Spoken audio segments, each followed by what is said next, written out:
Mais uma vez, graça e paz a toda a igreja, presbiteriana do PAC, amigos, queridos, visitantes, sejam bem-vindos. Nós estamos aqui para adorar o nosso Deus.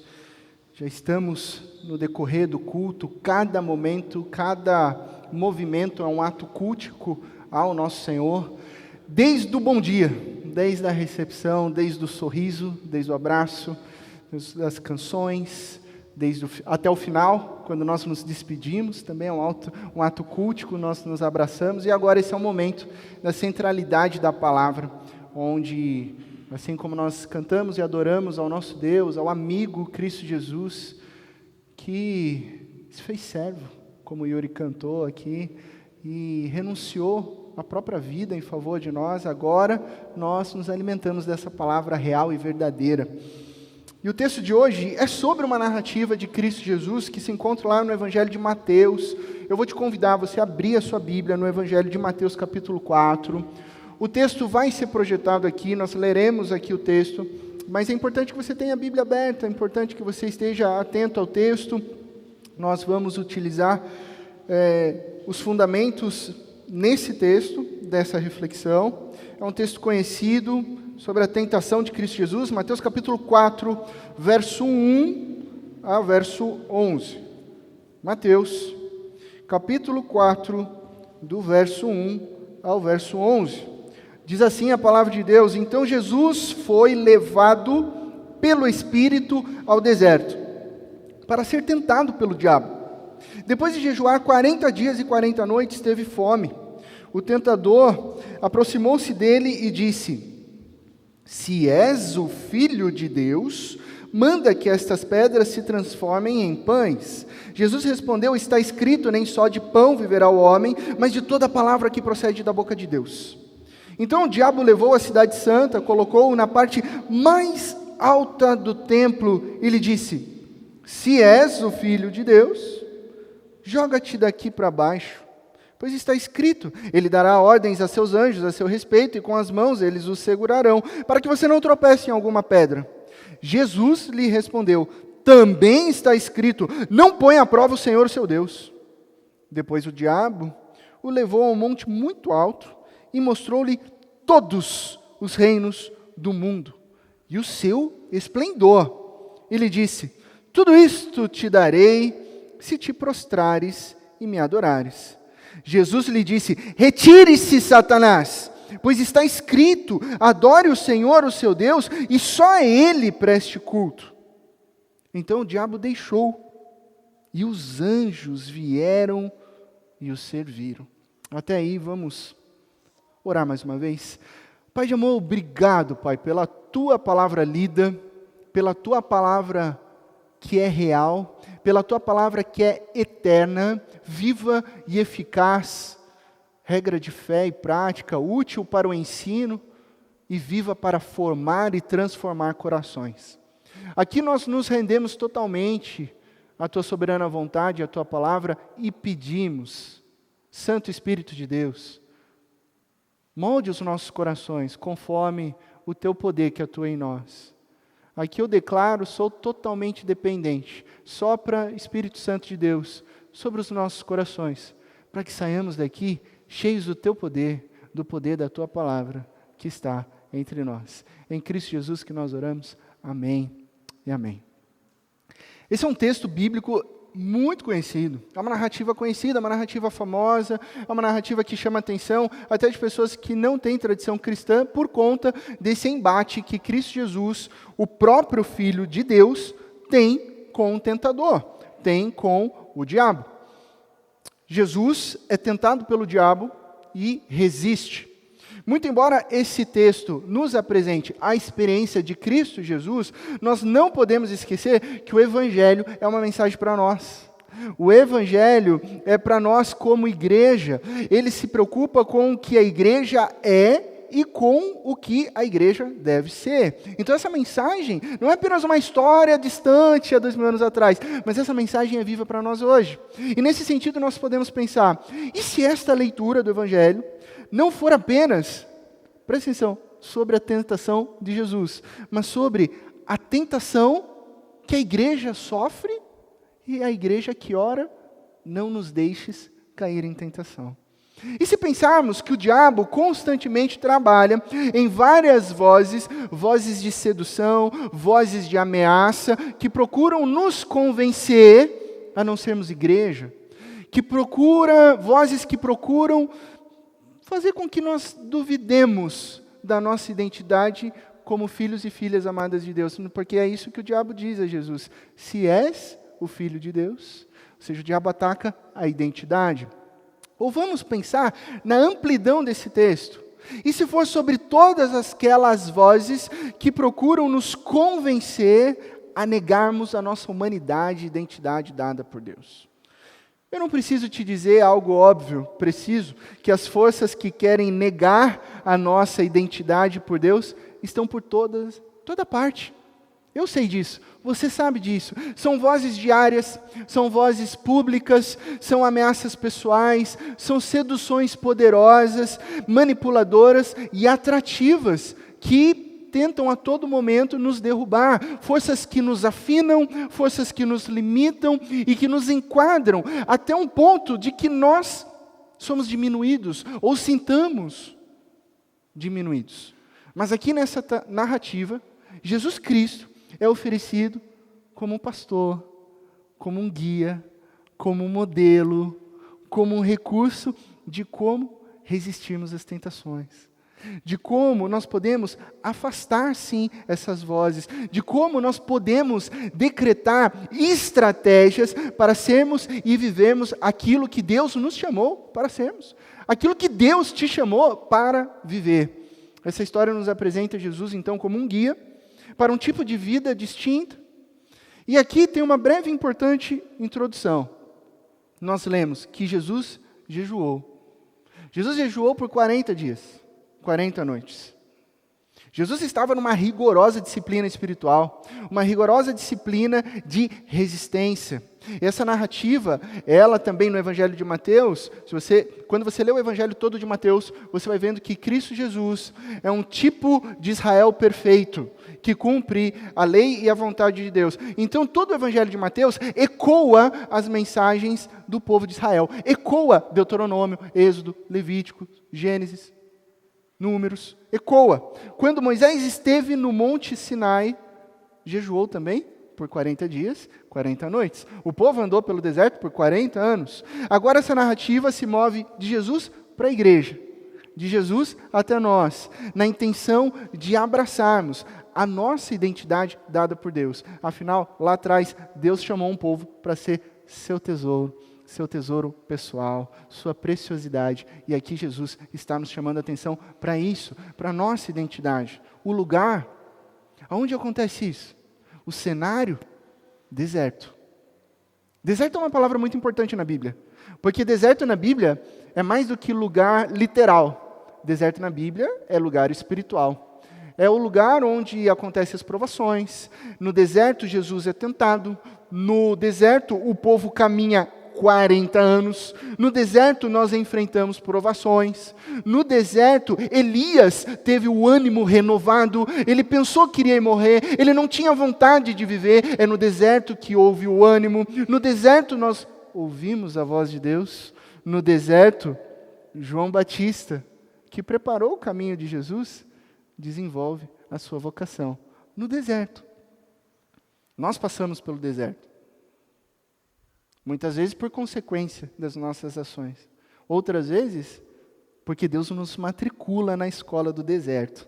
Às vezes a gente não quer ser matriculado nessa faculdade, mas Deus coloca a gente lá. Às vezes a gente acha que é uma faculdade simples, né? Um curso técnico de 3 anos, de repente a gente está 40 anos no deserto, e Deus está nos ensinando.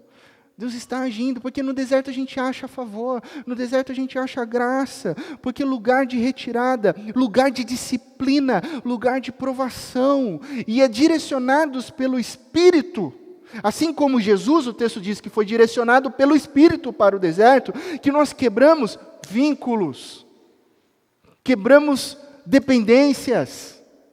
No deserto, os vícios são quebrados. Afinal, no deserto não tem comida. Ou melhor, não tem McDonald's, não tem fast food, não tem alimento ruim, fáceis, rápidos. Não há facilidade. No deserto não há comodismo. Você pode estar passando pelo deserto. Você já passou pelo deserto, às vezes 1, 2, 3 vezes. Você que é jovem, você que é adolescente, está tudo certo, já vou te avisar, você vai passar pelo deserto, se você ainda não passou, faz parte.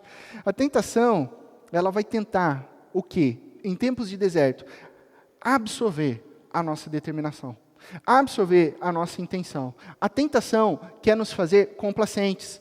A tentação quer nos satisfazer com coisas que não são de Deus, nos entorpecer, sem limites para as questões da nossa identidade dada por Deus. Só que a história de Cristo Jesus é clara e começa de uma forma muito pontual. Jesus não cede à satisfação da tentação. Jesus não cede. Ao final de 40 dias de jejum, Jesus, sendo 100% Deus, 100% homem, teve fome. O texto bíblico diz, teve fome. E ter fome é estar numa situação de vulnerabilidade. Não é a fome que você almoçou na hora do almoço e daí 3 horas da tarde você está com uma fome de bolachinha. Não, gente, isso não é fome, tá? Isso eu até explico para minha filha. Às vezes, pai, eu estou morrendo de fome. Eu falo, filha, não fala isso. Que essa é uma palavra muito displicente. Filha, minha filha tem 10 anos, eu falo, filha, você não sabe o que é passar fome, filha. Papai não sabe, mamãe não sabe. Então eu falo assim, papai, eu estou querendo comer, é melhor, é diferente de passar fome, de você ser privado a comida. Então Jesus está privado de comida por 40 anos, ele está vulnerável. E é nesse momento de vulnerabilidade, presta atenção, nesse momento de vulnerabilidade que o diabo inicia os seus trabalhos.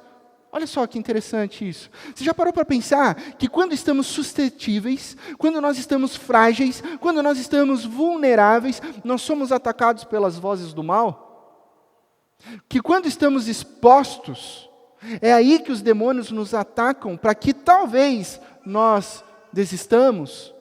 Sim, a voz do diabo deseja seduzir Jesus e, consequentemente, hoje a nós, para longe da nossa humanidade dada por Deus, para longe da nossa identidade de filhos e filhas. Então Jesus estava com fome e o tentador diz, bom, faça pães. Você não é um filho de Deus? É fácil, transforma. Jesus estava confiando plenamente em Deus e o tentador diz, se jogue desse lugar alto para descobrir realmente se esse Deus é real o suficiente para te apoiar em toda a situação. Vai lá, se joga. Jesus foi enviado para a missão de inaugurar o reino de Deus. E o tentador diz, esquece esse negócio de reino de Deus. Envolva-se um pouco em idolatria e você vai ter tudo o que você quiser deste mundo. A voz do tentador sempre vem em nossos momentos de vulnerabilidade. Presta atenção nisso. Com fome? Faça o pão do seu jeito, da sua maneira. Você está confiando em Deus? Sério que você está confiando em Deus? Não sei se Deus é digno de confiança. Você não está esperando muito tempo? Será que vai acontecer mesmo? Você está sendo responsável? Não precisa ser responsável. Existe um outro jeitinho aqui, mais fácil, de conseguir as coisas mais rapidamente. O que aprendemos aqui nesse texto? A primeira lição é que a voz do tentador, ela vem quando estamos com fome, quando nós estamos confiando em Deus e quando nós temos uma atitude responsável. Essa voz vem quando nós queremos fazer o melhor. Já parou para pensar? Eu quero acertar, eu quero servir a Deus, eu quero seguir, eu quero concluir, eu estou caminhando para isso. Então vem o tentador para te colocar em perigo, para te derrubar, para te afastar de Deus. Eu não estou aqui dizendo para você que sempre vai aparecer uma imagem de um monstro vermelho, de chifres com um tridente, o rabinho de ponta te espetando, né? Porque você sabe que não é assim que acontece, não funciona dessa maneira. Até porque se realmente aparecesse dessa maneira, você ia ficar o quê? Assustado, ia fugir. Ok? Então não é assim que o diabo trabalha, ele é astuto, né? Então a verdade é que ele trabalha com vozes tentadoras do mal por toda a parte, astutas, perigosas, maliciosas, que tentam nos afastar e tentam destruir a nossa saúde espiritual. Mas o que interessa aqui nesse texto não são as vozes de sedução, não são as vozes de tentação, não são as vozes de convite que querem nos enganar sobre a identidade de Deus. Sabe por quê? Porque você já sabe como funciona isso. Nós já sabemos. O ponto não é esse. O que nos interessa aqui nessa narrativa, sabe o que é? É Cristo Jesus. Então nós vamos olhar para Cristo Jesus, a capacidade de Jesus, a capacidade que Ele derrama sobre a igreja, por meio do Espírito Santo que habita em mim, que habita em você, e que é poder da igreja, e essa capacidade que nós temos em Jesus de resistir. A mensagem de hoje é sobre resistir essas vozes. Não é para ficar com medo do diabo, não é para ficar com medo do tentador, não é para ser displicente também, mas é para você ter a certeza de que em Cristo Jesus nós podemos resistir. Resistir. E por que essa mensagem é importante? Hoje, 2022. Primeiro porque ela sempre foi importante. A palavra de Deus é eterna. Ela sempre foi importante. Mas hoje nós vivemos uma cultura da não resistência. Já parou para pensar? Nós vivemos uma cultura que é da cessão. É uma cultura do deixe-se permitir. É uma cultura de desistência. É uma cultura de conformidade. É uma cultura que busca facilidade em tudo. É uma cultura que busca ficar cômodos. É uma cultura, com perdão da palavra, uma cultura fraca. Uma cultura fraca. Aí a gente fica assim tentando se agarrar a frases motivacionais. Uma geração fraca produz uma geração forte produz uma geração fraca. Me desculpa, essa frase é super legal, soa legal, mas ela é mentirosa. Porque geralmente você fala isso criticando essa cultura fraca. Aí você pensa assim, nossa, meus pais eram fortes. Quem aqui teve pais e mães fortes? Levanta a mão. Bastante, a grande maioria. Agora pare e pensa, por que seus pais foram e são fortes? Pensa no seu avô, pensa na sua avó. Eles eram fracos? Não, eles eram fortes. Quantos tiveram avós e vós fortes? Percebe? Percebe? Então uma geração fraca vai produzir uma geração mais fraca ainda. Mais fraca ainda. Então a gente precisa estar atento. Atento a isso. A Bíblia fala, né, depois que passaram-se os juízes, né, foi uma geração que conhecia Deus, uma outra geração que falava que conhecia Deus para os filhos, a terceira geração já não ouvia mais sobre Deus e esqueceu. Então foi fraquejando. E aí a gente escuta frases ou vivencia frases em qualquer ambiente. Não pode dificultar. Eu não posso falar assim com o meu funcionário, porque senão ele vai espanar. Eu não posso cobrar muito do meu filho, porque o meu filho, ele se ofende com muita facilidade. Não posso delegar uma missão para qualquer pessoa que seja, porque ela diz que não é capaz. Ela manda uma frase super bonita. Eu não me sinto capaz. E ela desiste de qualquer missão. E quando chega a conta de tudo isso, eu estou falando de toda a sociedade que nós estamos inseridos, aí termina com aquela frase clichê: se deu tudo errado, está tudo bem. Gente, que absurdo essa frase. Não deu tudo errado, mas está tudo bem. Eu não sei de onde veio isso, essa loucura. A cultura do está tudo bem. Não, mas deu tudo errado, deixa estar. Não se martirize, não se culpabilize. Eu não cuidei do meu casamento, mas está tudo bem. Como assim? Eu não discipulei os meus filhos. Mas está tudo bem. Um dia, sei lá quando, eles vão entender. Eu não sirvo a Deus como gostaria, mas está tudo bem. Não está tudo bem. Não está. Porque pouco a pouco, essa perspectiva de está tudo bem, ela vai diminuindo a nossa identidade com Deus. Quando você vai aceitando, está tudo bem, você vai se perdendo. A permissividade vai entrando e a sua identidade vai escorregando por entre os dedos. Aí eu vejo pais desesperados com filhos adolescentes. Aí eu vejo pessoas desesperadas com o seu relacionamento com Deus. Sabe quando o problema fica muito grande? A gente sabe que não começou grande. A gente foi permitindo. Então não está tudo bem. Então para quem a gente olha? A gente olha para Jesus. A gente olha para Jesus. Porque quando ele ouve a voz do tentador, 40 dias sem comer, imagine só Jesus respondendo para o tentador: é verdade, 40 dias. Eu já bati a meta do povo no deserto, estou com fome. Está tudo bem, eu vou só fazer um pãozinho aqui, não vou nem pegar uma pedra grande, eu vou pegar um pedrisco, uma britinha aqui, e vou fazer umas bolachinhas, porque afinal está tudo bem. Jesus responde isso, está tudo bem? Não, Jesus não responde. Jesus ele tem uma estratégia clara de resistência. Jesus está preparado para permanecer. Jesus está pronto para o ataque. Jesus se posiciona. Presta atenção, Jesus sabe que para defender a sua humanidade em Deus, a sua identidade dada por Deus, ele não pode fazer as pazes com a situação. Jesus sabe que ele não pode fingir que está tudo bem. Então Jesus está nos ensinando a não nos deixarmos permitir.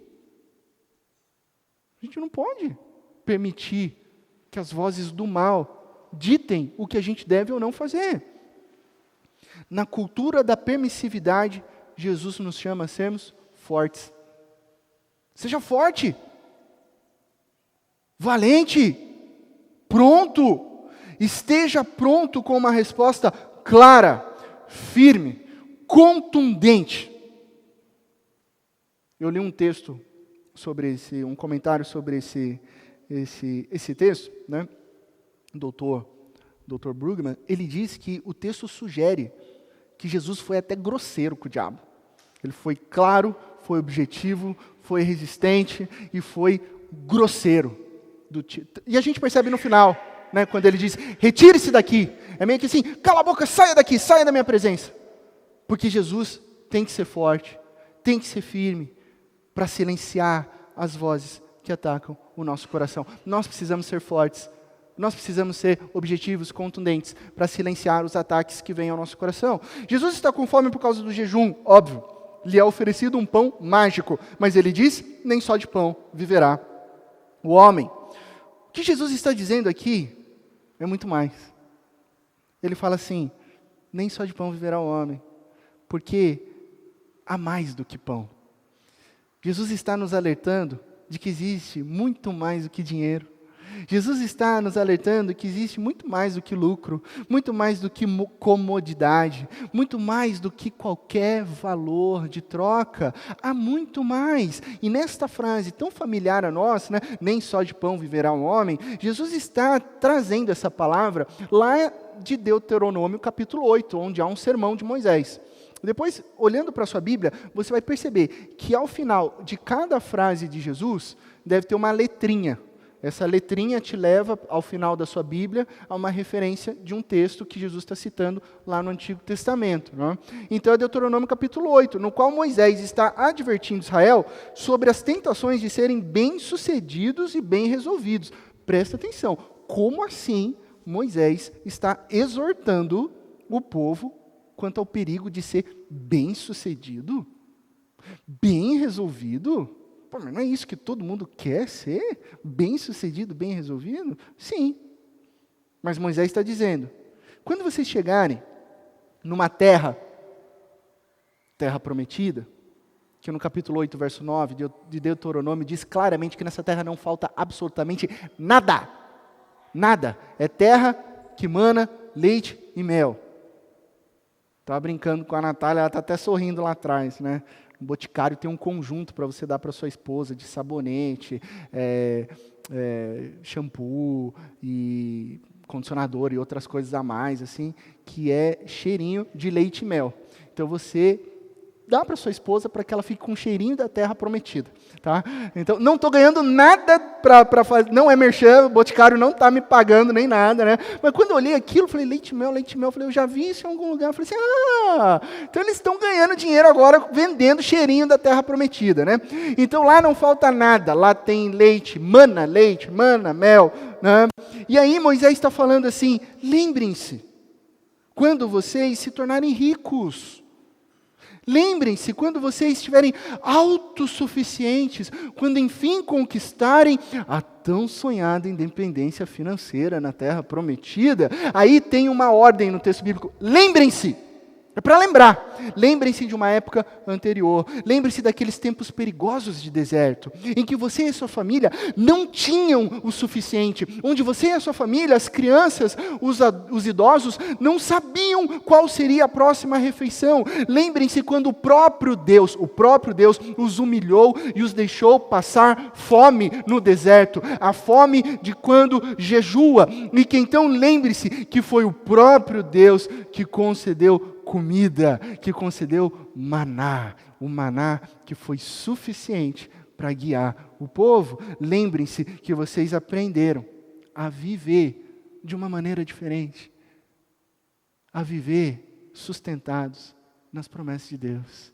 e não na sua autossuficiência. Que vocês aprenderam a viver o bem-estar que vem de Deus, do qual não se pode acumular, do qual não se pode ser avarento, nem ganancioso, mas do qual te dá a paz de viver o sustento de Deus. Então, a voz da tentação, presta atenção, a voz da tentação sabe que a riqueza seduz a amnésia.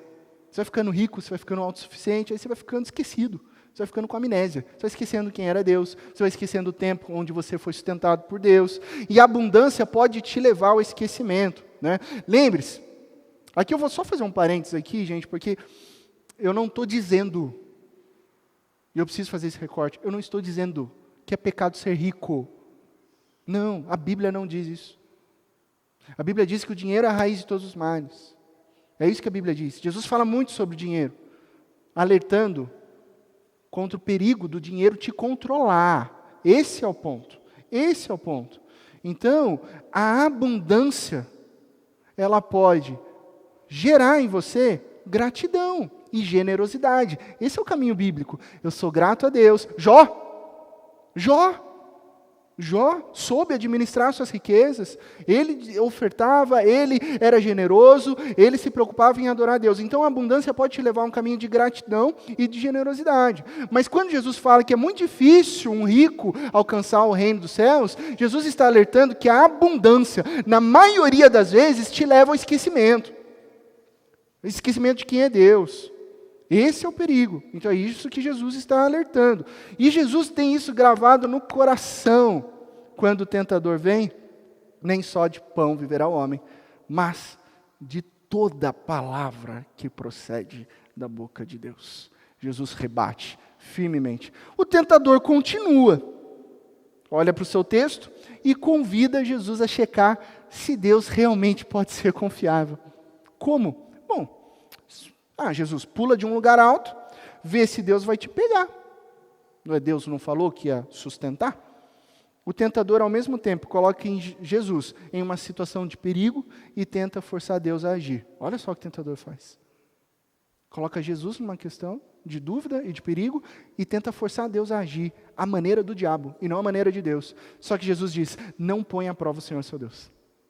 Imediatamente, não põe à prova o Senhor, o seu Deus. Ei, não use a sua fé para descobrir os limites da confiabilidade de Deus. Para com isso. Não se jogue, isso é válido para nós, aplicação para as nossas vidas. Para de se jogar em situações perigosas para tentar forçar Deus a agir conforme a vontade do teu coração, a sua maneira. Não faça isso. Isso é tentar Deus. E mais uma vez Jesus refuta claramente a voz da tentação com outra citação de Deuteronômio. Só que agora é Deuteronômio capítulo 6, verso 16. O contexto, novamente, é toma cuidado com o bem-estar e a autossuficiência. Quando vocês comerem e estiverem bem satisfeitos, Moisés diz, tenham cuidado. Tenha cuidado quando tudo está dando certo. Tenha cuidado. Tenha cuidado. Não se tornem atrevidos. Não se tornem arrogantes. Não achem que tudo está garantido. Mas, o que o texto diz? Temam ao Senhor. Obedeçam cuidadosamente ao Senhor. O que isso significa para nós hoje, aqui e agora? Obedeça ao Deus que você conhece. Não teste aquilo que você não conhece. Nós já temos tudo o que precisamos. os mandamentos amorosos de Deus para você viver uma vida virtuosa, está aqui. Está aqui. Ser fiel a Deus. Guarda isso no seu coração. Ser fiel a Deus é suficiente para qualquer crise. Para o enfrentamento de qualquer crise. O texto que cita Deuteronômio, que Jesus diz, de maneira completa é: não ponham à prova o Senhor, o seu Deus, como fizeram em Massá. Pastor, como assim Massá? Não lembro dessa história. O que aconteceu em Massá? Está lá em Deuteronômio, mas eu procurei em Deuteronômio e não achei. Massá é uma história que está registrada em Êxodo. Êxodo capítulo 17, quando Israel está no deserto após a libertação do Egito. Assim como Jesus, o povo de Deus está no deserto. Eles querem água porque estão com sede, né? O deserto é árido, o deserto é seco. Eles reclamam e começam a acusar. Então, finalmente, Moisés bate numa pedra que jorra água e eles bebem. Só que Moisés diz: não forcem a Deus a fazer milagres especiais. Ali o povo falhou. Ali o povo estava murmurando. E Moisés tinha falado: não forcem Deus a fazer milagres especiais. É claro que Deus pode fazer isso. Deus pode fazer jorrar água do microfone, se Deus quiser. Deus pode transformar esse retorno numa baguete desse tamanho. Deus pode. Ninguém está duvidando disso. Só que não é da nossa conta. Não cabe a nós fazer de Deus um mágico. Fazer de Deus um gênio da lâmpada. Ah, Deus, agora estou precisando disso. Ah, Deus, agora isso aqui. Ai, Deus, eu estou tão preocupado hoje, né? Então, 1, 2, 3, 4, 5, 6, 7, fala um número. 8. Para. Fazer da Bíblia caixinha de promessa, sorteio, né? A nossa parte não é administrar milagres. O que nos é devido é obediência. Obediência. A gente lê a palavra, a gente busca, a gente obedece. E é exatamente o que Jesus faz. E diz a voz tentadora: sem milagres especiais, apenas e tão somente obediência. Bom, o tentador vai mais além e diz a Jesus, a última tentativa: que tal trapacear um pouco? Divida a sua lealdade. Me adore um pouquinho e eu te darei tudo. E preste atenção. Muito provavelmente o diabo poderia dar tudo a Jesus, desse reino do mundo. Ele é o príncipe desse mundo. Ele tem determinados poderes aqui. Mas imediatamente, Jesus rebate com o verso que está aonde? Jesus não falou: peraí, deixa eu pegar um texto. Não, o texto estava no coração de Jesus. Estava na alma de Jesus. Adore somente o Senhor, o seu Deus, e só a Ele preste culto, sem falso compromisso, sem fé meia boca, sem lealdade dividida. Sabe por quê? Porque não pode ter fé mais ou menos. Não pode adorar tão somente a Deus. Você não pode dividir o Senhor. É integralmente a Deus. Sabe por que o compromisso com Deus está em falta nos dias de hoje? Sabe por que as pessoas não querem mais servir a Deus nas obras de Deus? Sabe por que o grupo de louvor acorda 7 da manhã para vir aqui ensaiar e passa aqui pelo parque? Tem gente andando de moto, tem gente andando de bicicleta, tem gente fazendo piquenique, tem gente correndo, tem gente fazendo diversas coisas, mas não estão aqui. Sabe por quê? As pessoas apresentam as mais belas, as mais incríveis justificativas para não estarem aos domingos adorando a Deus. Eu venho na igreja uma vez por mês, eu vejo na igreja uma vez por semestre. Primeiro domingo tem ceia? Então eu vou, o resto eu falto. Sabe por que as pessoas abandonam a fé e dizem: tá tudo bem? Porque a lealdade está dividida com os reinos desse mundo. Porque, infelizmente, elas já foram seduzidas por outras vozes. Esse é o problema, porque quando você divide a lealdade, quando você deixa que outras vozes venham, você tem o que você quer. Esse é o problema. Você tem prazer, você tem alegria. Você tem o que você quer, o que o seu coração quer. Exceto uma coisa. Exceto uma única coisa. Você não vai ter o seu verdadeiro eu enraizado em Deus. Você pode ter todos os reinos desse mundo aqui. Todos, todos. Sexo, poder, dinheiro, em todas as dimensões, todos. Mas você não terá a sua identidade verdadeira em Deus. Pois essa identidade verdadeira enraizada em Deus só é possível de ter uma lealdade íntegra com o autor da vida. Íntegra de integridade. Íntegra de completude. De completo, todo o meu ser a Ti, Jesus. Todo o meu ser a Deus. Nossa, pastor, mas aí foi forte, hein? Essa palavra foi dura. Sim, dura para mim. Sempre começa comigo durante a semana. Às vezes chego aqui domingo cansado, né, de apanhar, assim. Sabe, você abre a palavra de Deus, sai uma mãozinha assim. Aprende primeiro antes de pregar. Viva isso antes de falar. A palavra de Deus é dura, mas é para disciplinar os nossos corações. Mas Jesus quer nos ensinar. Essa é uma história, uma meditação sobre a prática de viver fielmente em Deus, em contextos que querem nos seduzir. A todo momento você está sendo seduzido. A questão é se você vai ceder ou se você vai resistir. Você está sendo seduzido na área financeira, você está sendo seduzido na área sexual, você está sendo seduzido na área de poder, você está sendo seduzido em qualquer área hoje de consumo, hoje de entretenimento, hoje de comodismo, hoje de filosofias, de ideologias. Todos nós estamos sendo atacados. Por isso que essa mensagem é importante. Então, ela é pertinente no nosso tempo e no nosso lugar com Deus. Todos nós sabemos que a nossa geração é marcada, e a nossa geração agora, eu não estou falando de jovens, eu estou falando de nós, estou falando de todos nós, adultos aqui, é marcada pela superficialidade. Dr. Richard Foster falou, na década de 80, que a superficialidade é a maldição dos nossos dias. John Stott alertou, na década de 70, que o consumismo, o entretenimento estava entrando, o secularismo estava entrando na vida da igreja, e a gente não percebeu, e a gente foi ficando fraco pelo esquecimento, pela acomodação, e aí o ciclo de ideias constantes hoje de, tá tudo bem, faça o que quiser, viva o momento, o que importa é ser feliz, blá, blá, blá, blá, vai minando as forças das pessoas que não conseguem mais seguir a Jesus, não conseguem mais amar a Deus, e não conseguem mais ser verdadeiramente cristãs. Pastor, estou com uma dificuldade, o meu filho jovem de 39 anos, né, a frase já começa errada, meu filho jovem de 39 anos que não trabalha e joga videogame, mas ele não quer vir na igreja, ele entende Jesus, quando eu pergunto ele fala que sabe que está tudo bem, ora por ele para que ele venha para a igreja, oração errada. Dói falar isso para uma mãe, dói falar isso para o pai. Eu falei assim, não vou orar para que o seu filho venha à igreja. Nós vamos orar para que o seu filho se converta.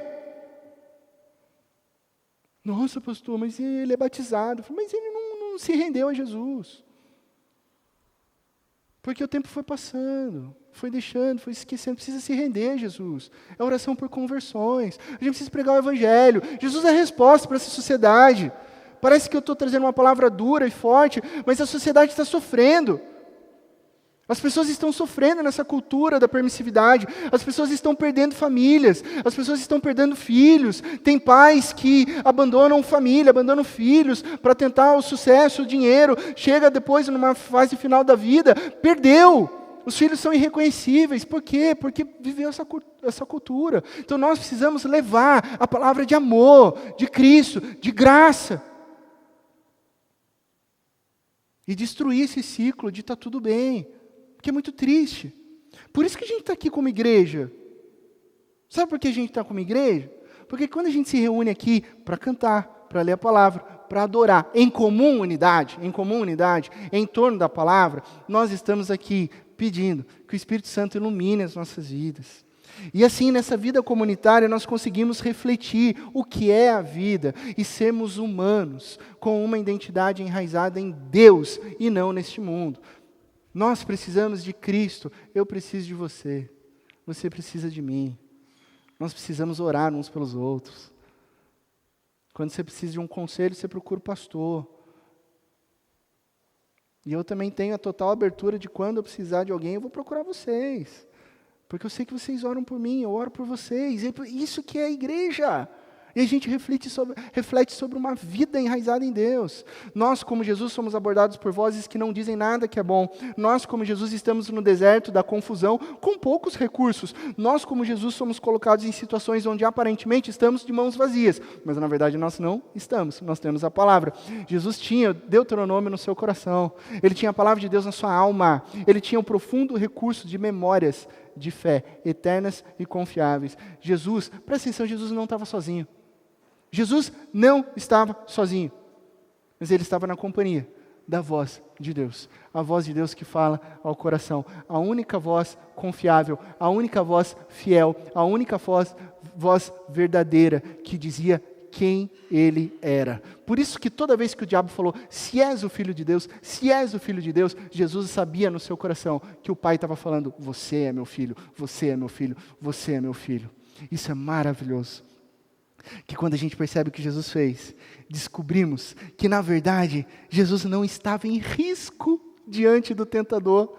Jesus tinha no seu coração todos os recursos necessários que tornaram esse desafio fácil de vencer. Não é que a tentação seja em si fácil, mas que ela se torna fácil de ser vencida quando você responde de maneira ousada, clara e fundamentada em obediência na palavra de Deus. Conclusão. Último verso. Verso 11. Então o diabo o deixou. Verso 11. Então o diabo o deixou. A voz do tentador, a voz da sedução, desistiu. A voz da sedução não venceu. A voz da sedução foi embora, porque entendeu que nunca poderia derrotar Jesus. Jesus não pode, em hipótese alguma, ser derrotado na sua identidade e na sua vocação. E mais, ninguém que está enraizado em Cristo Jesus e que se alimenta da palavra de Jesus pode ser derrotado. Por quê? Porque nós estamos em Cristo Jesus. Nós somos perfeitos? Não. Nós falhamos? Sim. Mas quando nós estamos enraizados na palavra, fiéis a Jesus, quando a tentação vem, nós podemos resistir. Nós podemos resistir. Pastor, o que a gente leva para casa? Lição prática de vida. Muita coisa até aqui a gente já pode levar para casa. Muitas lições. Mas há uma nota especial, bem no último verso dessa narrativa. Então o diabo o deixou, vírgula, e anjos vieram e o serviram. Quando o diabo desiste, o diabo vai embora. Imediatamente, os anjos vêm e servem a Jesus. Presta atenção nessa construção. Imediatamente, sucessivamente, os anjos ministram a Jesus. Não antes da tentação, não durante a tentação, mas depois. Assim que Jesus venceu a tentação, a comida veio, né? Eles serviram a Jesus, Jesus ainda está com fome, Jesus ainda está em jejum. Jesus recusa o pão da morte que roubaria a sua identidade, mas agora vem o pão da vida que Deus dá milagrosamente aos que obedecem a sua palavra. Jesus é servido por anjos. Não existe pão da vida barato e fácil. Não existe. Só que esse alto preço, que a gente nunca poderia pagar, já foi pago por Cristo Jesus na cruz. Já foi pago. E o pão da vida é oferecido, mais do que oferecido, é garantido àqueles que obedecem, àqueles que permanecem fielmente em Cristo Jesus. Essa mensagem é uma mensagem de esperança. Essa é uma mensagem que Jesus ensina eu e você a resistirmos, sim, a vencermos, sim, que é possível, sim, vencermos as tentações. Neste mundo teremos tentações, mas a boa notícia, olha só que coisa linda, é que quando a gente resiste ao diabo, os anjos vêm e nos servem. Já parou para pensar nisso? Quando nós permanecemos na palavra, nós recebemos o alimento de Deus que os anjos entregam. O que é esse alimento? O que é essa palavra? É a palavra que afirma para mim e para você em Romanos 8, 38 e 39. Nem morte, nem vida, nem anjos, nem demônios, nem o presente, nem o futuro, nem quaisquer poderes, nem altura, nem profundidade, nem qualquer outra coisa na criação será capaz de nos separar do amor de Deus que está em Cristo Jesus, o nosso Senhor. Jesus não está separado de Deus nessa narrativa. Por isso Jesus vence. Depois a gente vai perceber que Jesus, ao longo da sua vida, morte e ressurreição, ele ora dizendo: Pai, eu estou contigo. Se os discípulos e discípulas estiverem comigo, faça de nós um com o Senhor. Jesus não está sozinho, ele está com Deus. Ele está conectado a Deus, assim como nós hoje, eu e você, conectados à videira verdadeira, estamos juntos com o nosso Deus. E se estamos juntos com o nosso Deus, nós somos em Cristo Jesus mais que vencedores. O diabo não vai prevalecer sobre as nossas vidas. Nós vamos resistir porque nós estamos firmados e unidos em Cristo Jesus. Amém? Você crê? Amém? Amém. Quero te convidar a se colocar em pé. Nós vamos orar.